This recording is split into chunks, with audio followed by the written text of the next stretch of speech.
அஸ்ஸலாமு அலைக்கும், வணக்கம், ஐபோவான். Welcome to CGC talk show. This is me Rinosa Nishan. எல்லாரும் எப்படி இருக்கீங்க? நல்லா இருக்கீங்களா? 2 days நம்ம பேச கிடைக்கல.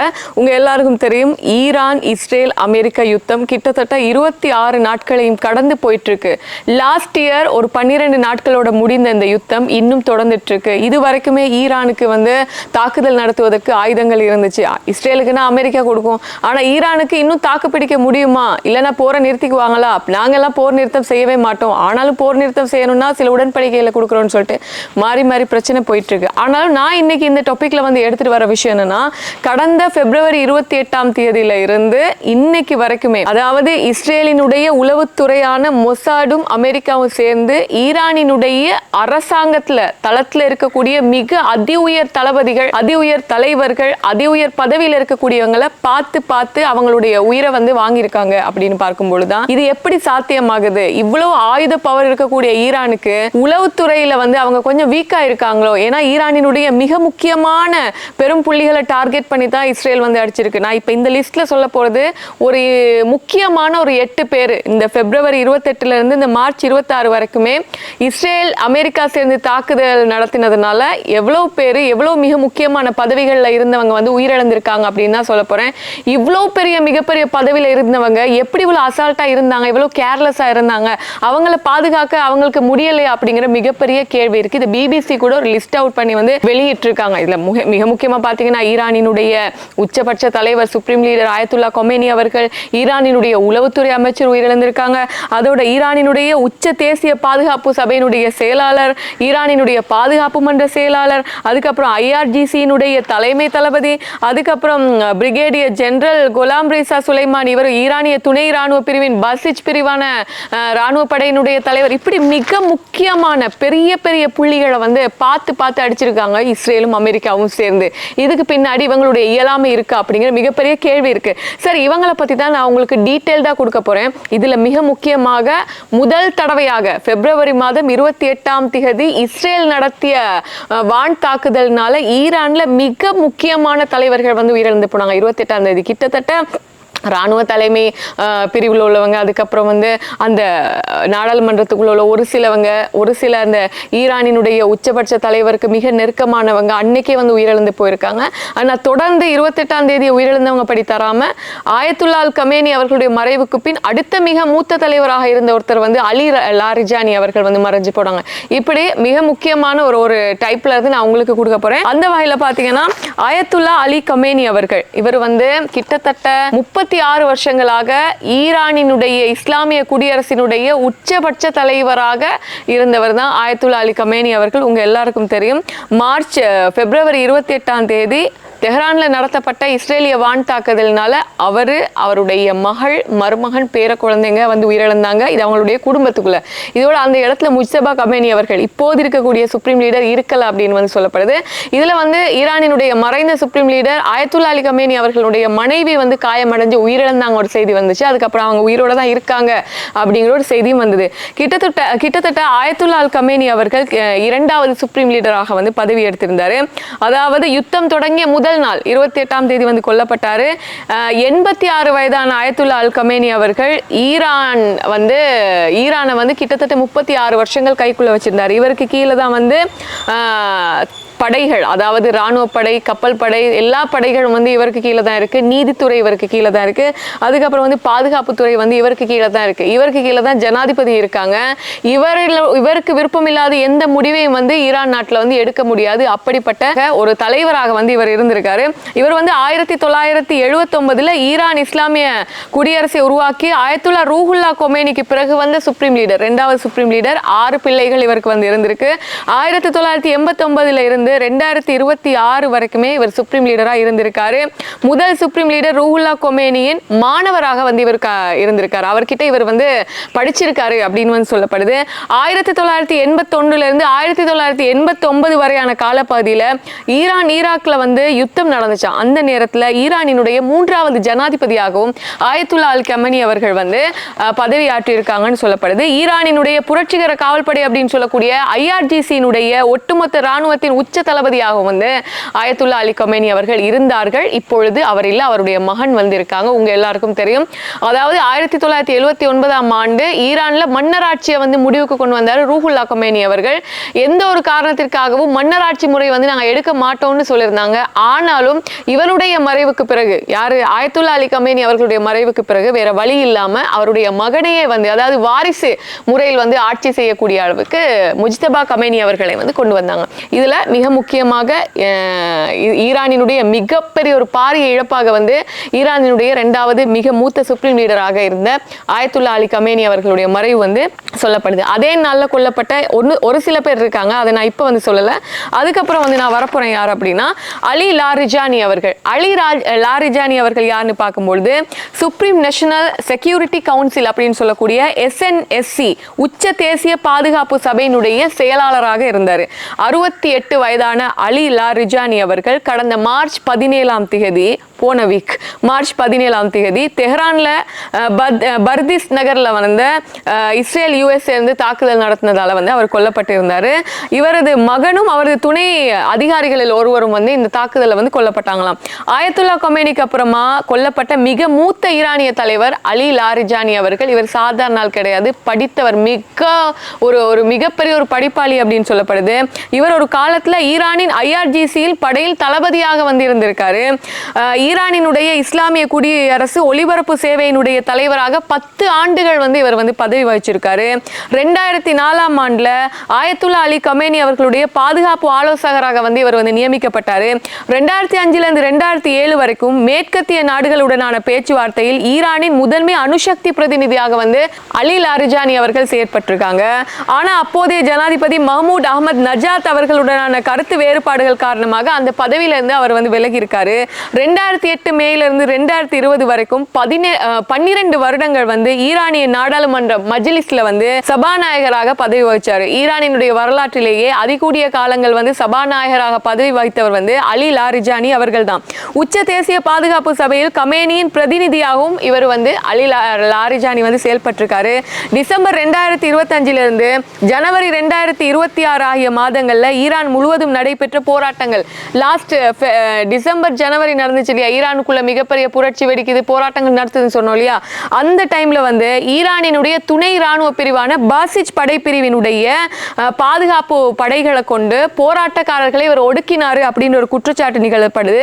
இந்த குற்றச்சாட்டுகளின் போது கிட்டத்தட்ட 6508 பேர் வந்து அந்த போராட்டங்களின் போது, அதாவது லாஸ்ட் டிசம்பர் ஜனவரி இந்த மாதத்துக்குள்ள கொல்லப்பட்டாங்கன்னு சொல்லப்படுது. 53,000 பேர் வரைக்கும் இந்த போராட்டத்தின் போது கைது செய்யப்பட்டாங்க. இதுக்கு காரணமே வந்து அலி லாரிஜானி அவர்கள் தான் அப்படின்னு சொல்லப்படுது. இவருடைய சகோதரர் தான் சாதிக் லாரிஜானின்னு சொல்றாங்க. இப்போ சாதிக் லாரிஜானி அவர்கள் ஈரானினுடைய நலன்சார் மன்றத்தின் தலைவராக இருக்காரு. ஸோ இப்படிப்பட்டவர் தான் அலி லாரிஜானி அவர்கள். ஆயத்துல்லா அலி கமேனி அவர்களினுடைய மரணத்துக்கு பிறகு மிக மூத்த தலைவர், மிகப்பெரிய இழப்பாக அலி லாரிஜானியினுடைய மரணம் வந்து பேசப்படுது. அதுக்கப்புறமா அலி ஷம்கானி அவர்கள். அலி ஷம்கானி யார் அப்படின்னு பார்க்கும்பொழுது ஈரானினுடைய பாதுகாப்பு மன்ற செயலாளர். இவருக்கு 71 வயது. ஈரானினுடைய டிஃபென்ஸ் கவுன்சில் சொல்லக்கூடிய பாதுகாப்பு மன்றத்தினுடைய செயலாளராக இவர் இருந்தாரு. ரியர் அட்மிரல் அலி ஷம்கானி தான் இவர் வந்து மரணமாகும் போது 71 வயது. பிப்ரவரி 28ஆம் தேதி தெஹ்ரான்ல, அதாவது ஆயத்துல்லா அலி கமேனி அவர்கள் கொல்லப்பட்ட அன்னைக்கு நடந்துச்சு இல்லையா தாக்குதல், அதுல இவரும் வந்து கொல்லப்பட்டார் அப்படின்னு சொல்லப்படுது. ஈரானின் பாதுகாப்பு மற்றும் அணுசக்தி தொடர்பான முடிவுகள் எடுக்கும் பொழுது இவர் ஒரு முக்கிய நபராக இருந்திருக்காரு அப்படின்னு வந்து சொல்லப்படுது. 2025 ஜூன்ல நடந்த 12 நாள் போர் உங்களுக்கு தெரியும் இல்லையா, லாஸ்ட் இயர் 12 days வார்ல வந்து இவருடைய இல்லத்துல வந்து இஸ்ரேலியர்கள் வந்து டார்கெட் பண்ணி அடிச்சாங்க. ஆனா இவர் அதுல வந்து தப்பிச்சிட்டாரு அப்படின்னு வந்து சொல்லப்படுது. கடந்த 40 ஆண்டுகள்ல அவர் பல முக்கிய பதவிகளை வந்து வகிச்சிருக்காருன்னு சொல்லப்படுது அலி ஷம்கானி அவர்கள். இவற்றில வந்து நம்ம பார்த்தோம்னா IRGC-ல வந்து அமைச்சராக இருந்திருக்காரு, பாதுகாப்பு அமைச்சராக இருந்திருக்காரு, கடற்படை தளபதியாக வந்து இவர் இருந்திருக்காரு, உச்ச தேசிய பாதுகாப்பு மன்றத்தின் செயலாளர் அப்படின்னு சொல்லிட்டு 40 வருஷங்கள்ல பல்வேறு பெரிய பெரிய பதவிகளை வந்து வகிச்சிருக்காரு அலி ஷம்கானி அவர்கள். சமீபத்திய ஆண்டுகள்ல ஈரானில் மக்கள் போராட்டங்களை முடக்குவதில் வந்து இவர் அலி ஷம்கானி அவர்கள் மிக முக்கியமான பங்கு வகிச்சிருக்காரு. 16 வருஷங்கள் SNSC-னுடைய செயலாளராக இவர் பதவி வகிச்சிருக்காரு. 1997 இருந்து 2005க்கு உட்பட்ட காலத்துல பாதுகாப்பு அமைச்சராகவும் அலி ஷம்கானி அவர்கள் இருந்திருக்காரு. ஸோ பிப்ரவரி 28ஆம் தேதி ஆயத்துல்லா அலி கமேனி உட்பட அலி ஷம்கானி அவர்களும் வந்து ஈரானினுடைய வான் தாக்குதல்னால் வந்து உயிரிழந்து போயிருக்காங்க. லிஸ்ட்ல அடுத்தது வரப்போறவர் மேஜர் ஜெனரல் முகமது பக்பூர். இவர் வந்து IRGC-னுடைய தலைமை தளபதி. இவருக்கு 65 வயது. இவரும் கடந்த 28ஆம் தேதி பிப்ரவரி மாதம் ஈரான்ல நடந்த தாக்குதல்ல வந்து கொல்லப்பட்டிருக்காரு. இவர் IRGC-னுடைய அதாவது ஈரானினுடைய இஸ்லாமிய புரட்சிகர காவல் படையினுடைய தளபதியாக 16 வருஷங்கள் வந்து பதவி வகிச்சிருக்காருன்னு சொல்லப்படுது. இவருக்கு முன் இருந்த தளபதியான ஹுசைன் சலாமி வந்து 2025 அந்த 12 days war நடந்துச்சு இல்லையா, அந்த டைம்ல வந்து ஹுசைன் சலாமி கொல்லப்பட்டதுக்கு பிறகு இவர் வந்து IRGC-னுடைய தலைமை தளபதியாக பதவி வகிச்சாரு அப்படின்னு சொல்லப்படுது. ஏன்னா பிப்ரவரி 28ஆம் தேதி நடந்த இஸ்ரேலிய வான் தாக்குதல்ல அயத்துல்லா அலி கமேனி அவர்களோட சேர்ந்து பல மிக முக்கிய தலைவர்கள் கொல்லப்பட்டாங்கன்னு சொல்லப்பட்டது. ஆனால் லேட் ஆகி தான் வந்து ஒவ்வொரு மெசேஜஸ் வந்தது. அந்த வகையில பார்த்தோம்னா தான் நம்ம சொன்ன மாதிரி அலி ஷம்கானி அவர்கள், அதுக்கப்புறம் முகமது பக்பூர் அவர்கள் கூட அந்த 28ஆம் தேதி வந்து உயிரிழந்திருக்காங்க. அதுக்கப்புறம் வந்து லிஸ்ட்ல அடுத்ததா இருக்கிறவர் வந்து பிரிகேடியர் ஜெனரல் குலாம் ரீசா சுலைமானி. இவருக்கு வந்து 62 வயது. ஈரானினுடைய துணை ராணுவ பிரிவான பாசிச் படை பிரிவினுடைய தலைவராக இவர் இருந்திருக்காரு. ஈரானிய அரசு ஊடகங்களின்படி மார்ச் 17ஆம் தேதி அமெரிக்கா மற்றும் இஸ்ரேலினுடைய தாக்குதலினால் வந்து இவர் கொல்லப்பட்டிருக்காரு.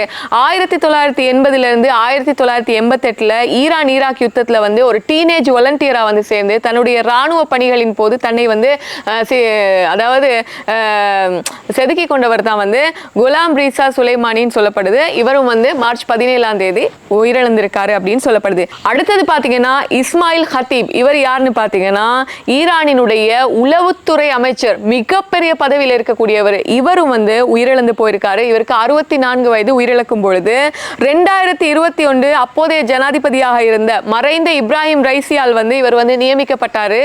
இஸ்மாயில் ஹத்தீப் அவர்கள் அயத்துல்லா அலி கமேனி உள்ளிட்ட மூத்த மதகுருமார்களிடம் இஸ்லாமிய சட்டத்தை படித்தவர் தான் இந்த இஸ்மாயில் ஹத்தீப் அவர்கள். உளவுத்துறை அமைச்சராக இருந்த இவர் கடந்த 18ஆம் தேதி மார்ச் மாதம் போன வீக் வந்து இஸ்ரேலிய வான்வெளி தாக்குதல் ஒன்றில் இவர் கொல்லப்பட்டதாக இப்போதைய ஜனாதிபதி மசூத் பெசஸ்கியன் வந்து சொல்லியிருக்காரு அப்படின்னு வந்து சொல்லப்படுது. லிஸ்ட்ல அடுத்ததாக இருக்கக்கூடிய மிக முக்கியமான மறைந்த நபர் யாருன்னு பாத்தீங்கன்னா அப்துல் ரஹீம் மௌசவி. இவர் வந்து ஈரானினுடைய ஆர்ம் ஃபோர்ஸ் அதாவது ஆயுதப்படையினுடைய தலைவராக இருந்தவர். இவர் வந்து கடந்த பிப்ரவரி 28ஆம் தேதி இவரும் தான் வந்து இஸ்ரேலிய வான் தாக்குதலால் கொல்லப்பட்டிருக்காரு அப்படின்னு சொல்லப்படுது.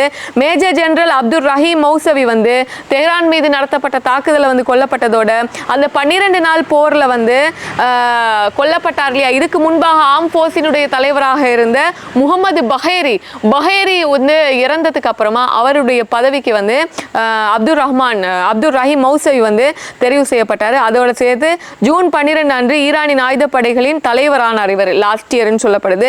2017 இருந்து 2025 வரைக்கும் ஈரானினுடைய ராணுவத்தின் சீஃப் கமாண்டராக வந்து இவர் பதவி வகிச்சிருக்காரு. எவ்வளவு பெரிய பதவி அப்படின்னு பாருங்க. அதுக்கப்புறம் பாத்தீங்கன்னா அசீஸ் நாசிர் சாதேஹ் அப்படிங்கிறவர், இவரும் வந்து கொல்லப்பட்டிருக்காரு யுத்தத்தின் கடந்த இந்த ஒரு மாத யுத்தத்தின் போது. ஈரானினுடைய மூத்த ராணுவ அதிகாரியாக இருந்திருக்காரு. 2024 இருந்து 2026 பிப்ரவரி 28 வரைக்கும் ஈரானினுடைய பாதுகாப்பு அமைச்சராக இருந்தார். இவர் வந்து இப்போது இருக்கக்கூடிய ஜனாதிபதி மசூத் பெசஸ்கியனால வந்து நியமிக்கப்பட்டவர். இவரும் 28ஆம் தேதி பிப்ரவரி மாதம் நடந்த இஸ்ரேலிய வான் தாக்குதலினால் தெஹ்ரான்ல வைத்து கொல்லப்பட்டார்னு சொல்லப்படுது. ஈரானினுடைய கடற்படையினுடைய தளபதியாக 2018 இருந்து 2021 வரைக்குமே அசீஸ் நாசிர் சாதேஹ் வந்து பதவி வகிச்சிருக்காரு. இப்ப இவரும் வந்து உயிரோட இல்லை அப்படின்னு வந்து சொல்லப்படுது. ஸோ மிக முக்கியமான 8 பேர் பத்தி தான் நான் உங்களுக்கு கொடுத்திருக்கேன். பாருங்க, உளவுத்துறை அமைச்சர், பாதுகாப்பு அமைச்சர், அதுக்கப்புறம் ஈரானினுடைய உச்ச தேசிய பாதுகாப்பு சபையினுடைய செயலாளர், சுப்ரீம் லீடர் வரைக்குமே அவங்களுக்குள்ள அவங்களா, அதாவது அவங்களோட ஆட்களுக்குள்ள ஆட்களாக சென்று மிக முக்கியமான தலைகளை வந்து தூக்கி இருக்காங்க இஸ்ரேலும் அமெரிக்காவும் சேர்ந்துன்னு சொல்லப்படுது. இதுக்கு பிறகாவது தன்னுடைய ஆயுத பலத்தை காட்டும் ஈரான் வந்து தங்களுடைய உச்சபட்ச அதிகாரிகள் தலைவர்களை வந்து காப்பாத்துறதுக்கு வந்து முடிவெடுக்கணும்னு சொல்லப்படுது. இதோட சேர்த்து தான் நீங்க வந்து பாத்தீங்கன்னா அவங்களுடைய, அதாவது அவங்க ஈரான் வந்து என்ன பண்ணுவாங்கன்னா, இப்ப இந்த மாதிரியான விஷயங்களை வந்து உயிரிழந்து போனாங்கன்னா அவங்க உயிரிழந்து போகட்டும், அதே ஒரு தியாகம்னு தான் நாங்க நினைப்போம். அதுக்கு அடுத்து அடுத்தது நாங்கள் அடுத்தடுத்த தலைவர்களை வந்து நாங்கள் வந்து உருவாக்கிக்கிட்டே போவோம் அப்படின்னு சொல்லிட்டு தான் ஒவ்வொரு தலைவர்களாக இப்போ மறைஞ்சு போனாங்க இல்லையா, அலி லாரிஜானி அவர்கள், அதுக்கப்புறம் பாதுகாப்பு அமைச்சர் அப்படின்னு உளவுத்துறை அமைச்சர், அவங்களுடைய பதவிகளுக்கு வந்து மிக முக்கியமான ஆட்களை வந்து நியமிப்பாங்கன்னு வந்து சொல்லப்படுது.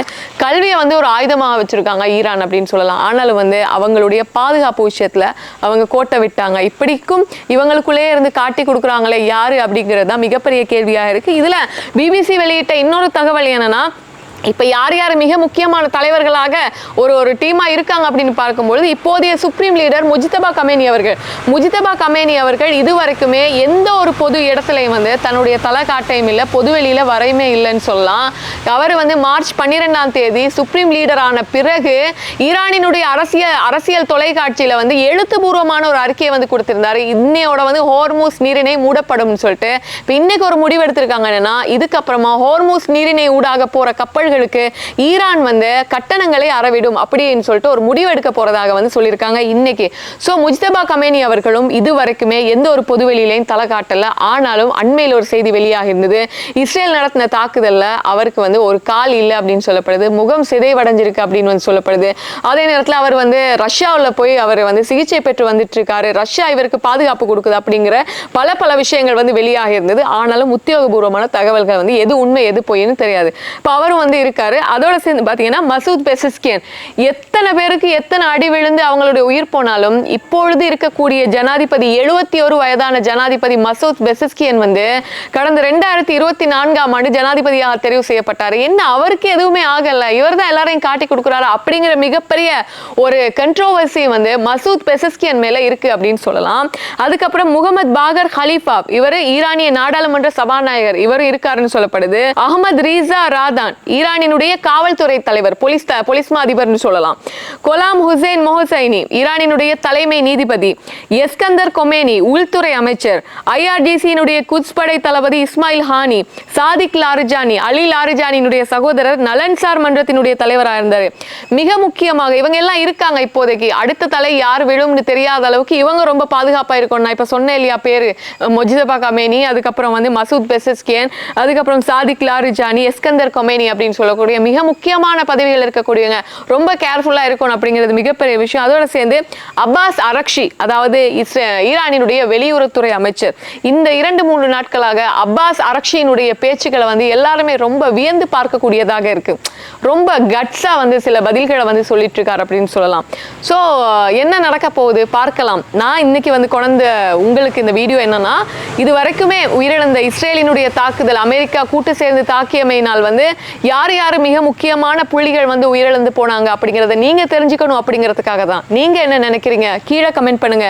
ஈரானினுடைய என்ன சொல்றது, ஒரு மைனஸ் பாயிண்ட்னா என்ன நினைக்கிறீங்க அவங்களுடைய பாதுகாப்பு தொடர்பாக, பிளஸ் பாயிண்ட்னா என்ன நினைக்கிறீங்கன்னு நீங்க கீழே கமெண்ட் பண்ணுங்க. நன்றி.